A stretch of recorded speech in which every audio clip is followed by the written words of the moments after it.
We at Running Shoe Guru tried and tested the Coros Pace 3 for over a month to deliver this no-nonsense review in under 10 minutes. Here we go. The Coros Pace 3 is a force to be reckoned with. It's a 30-gram, no-frills training partner who waits patiently on your wrist until it's time to get out and run.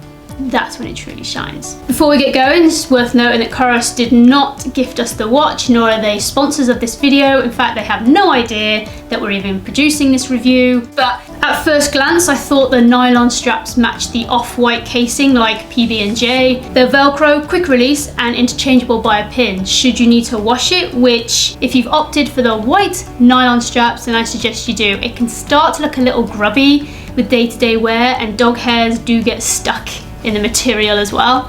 I was a little concerned how long it would take for the straps to dry after a swimming session, but honestly it dried quicker than my hair, so big thumbs up there.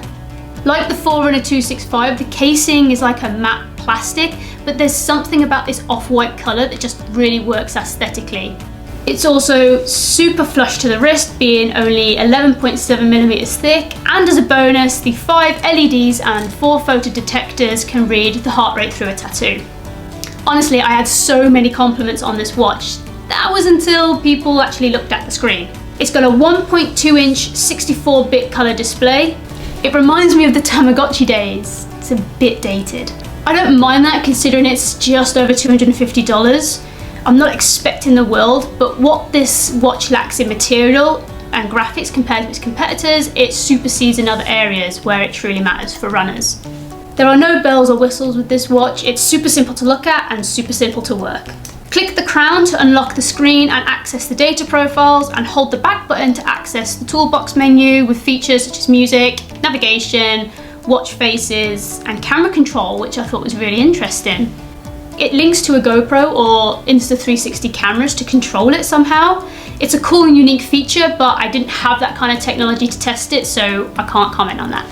I have to mention how light this watch is. Just 30 grams with the nylon straps and 39 grams with the silicone straps. There were plenty of times where I just forgot the watch was on and I went to go and put on another one and then realised, oh, I've already got one. It's ridiculously light. The battery life is insane. As an ultra runner, I need copious amounts of battery life in a watch. And the Coros Pace 3 offers 24 days on a full 100% charge. That's 38 hours in full GPS mode. And charging is ridiculously fast as well. I pop it on charge when I'm in the shower, but I think I've only actually charged it once this month. The run data, wow, okay. There is so much data to go through. Some of it might feel like overkill for some runners. But if you're hellbent on understanding how you perform, such as like from the road compared to the trails, then you can really dive into all the data that it offers you. From mile split data to the stride length, power, training effect, and then it's all shareable on the app right from social media. Like, it's so easy. Everything on this watch is so simple to work, it's just the data that is ridiculously detailed. If you've seen my other videos, you'll notice that I tend to get lost a lot in the forest, but the breadcrumb navigation on the Coros Pace 3 is fantastic. Uploading a course was super simple, as is everything with this watch, and then it gave me prompts and alerts of when to turn, and then within about 20 seconds of going AWOL, it let me know that I deviated and put me back on track, even in the most remote of areas. Okay. The Coros training plans are insane. While it's compatible with so many third-party apps for training plans, if that's something you prefer, Coros actually has a vast selection of plans to choose from beginner to advanced, from beginner 5K to a PB 50K Ultra. This watch can see you through the entirety of your goals, so there's some longevity. It even offers an off-season maintenance program, which I tried, and it was very easy to follow and manageable as well. However, it doesn't guide you through the workouts.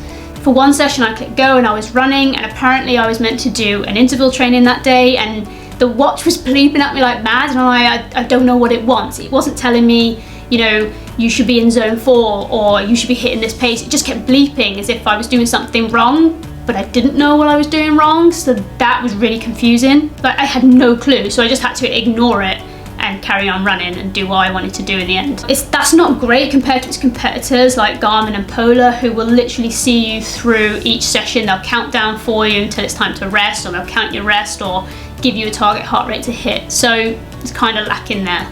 The Considering this watch was released in August 2023, it's seriously behind on music streaming. You have to download MP3s. Download MP3s. What? It has 3 inbuilt tracks already, but they are so annoying. I have no idea why they're there, just don't bother. While there is a lot to love about the Coros Pace 3, recovery metrics isn't one of them. You've got very competitive sleep data on there that breaks it all down for you, but it doesn't actually impact your recovery. So if you've had a really bad night's sleep, it really doesn't care, it just tells you you've had a bad night's sleep. Same with resting heart rate. Why it's great that there's a watch that can read heart rate through a tattoo, so big thumbs up for that. Again, it doesn't actually matter. It doesn't really care what your resting heart rate is, it will tell you and it will measure it throughout the day, but that doesn't impact your recovery, which is kind of the point of this training watch, isn't it? You know, you want it to be able to lead you into training but not lead you into burnout or injury, and this watch can't actually do that. It doesn't have heart rate variability on it, which I think is a massive loss. Like, all your competitors are doing that. Why have you chosen not to do that? I expected better from Coros, to be honest. I know this is a budget watch, but that doesn't mean you can strip out the really good features that will help you be a better runner. There's no real excuse there. So there are features such as stepometer, there's floors climbed, there's activity and minutes counter. Like, why have I got those? I would trade those 3 things in. Oh, and skin temperature. I would trade all 4 of those things in for heart rate variability or some kind of feature that would have the sleep and my resting heart rate determining my recovery, just impact it, because it really just doesn't care. It just clocks down the hours from your previous run and from the load you're already under. So it's not quite hit the spot for a good training watch. But hey, I'm not Coros, so what do I know? Honestly, I don't think this watch is for beginners because it doesn't give you that element of reining you back in when you're overtraining or you're not quite recovering optimally. I would say this is for an experienced runner, so you know my resting heart rate's high in general and you understand that you need to rein back at that point. But this watch will not do it for you. It is not interested in holding your hand. It does not care to give you healthy habits or to try and develop that in you. It really doesn't matter. It just wants to get the business done, and that's the run. It just wants to get training out of the way. It's a really mechanical watch. All the training plans are like, you'll do this run or this workout on this day, this is the intensity you need, and then you're gonna rest for this amount of hours and then you're gonna go again. And that doesn't suit a beginner. This suits someone who's used to training and knows when to rein it in, but also I'm thinking this watch is perhaps better off for men. Now, bear with me on this, because women, you know, we have these hormonal fluctuations that impact the way and the intensity that we can train at from month to month, week to week, day to day even. Whereas men are quite mechanical. They don't necessarily have that hormonal fluctuation.